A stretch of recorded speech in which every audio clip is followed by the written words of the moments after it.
محمد وزیرالدین وظیفہ یاب محکمہ پنچایت راج متوطن سنگاریڈی کے دختر شافیہ تبسم کا عقد نکاح محمد سلیمان نجیب پٹیل وظیفہ یاب منڈل ایجوکیشن آفیسر مرحوم متوطن نارائن کھیڑ حال مقیم سنگاریڈی کے فرزند محمد ذیشان پرویز پٹیل کے ساتھ 30 جنوری کو بعد نماز عصر بمکان محمد وزیرالدین قبا کالونی سنگاریڈی میں انجام پائی۔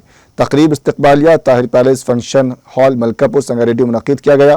اس تقریب میں محمد ابراہیم پٹیل وارڈن، محمد خواجہ ارشد الدین ایڈوکیٹ، محمد علیم پٹیل ٹیچر، محمد حسیب پٹیل جرنلسٹ، محمد موسیٰ کے علاوہ سیاسی، مذہبی، سماجی، صحافیوں، تاجرین، دوست، احباب، رشتہ داروں کی کثیر تعداد نے شرکت کی۔ پٹیل فیملی کے ذمہ داروں نے مہمانوں کا استقبال کیا۔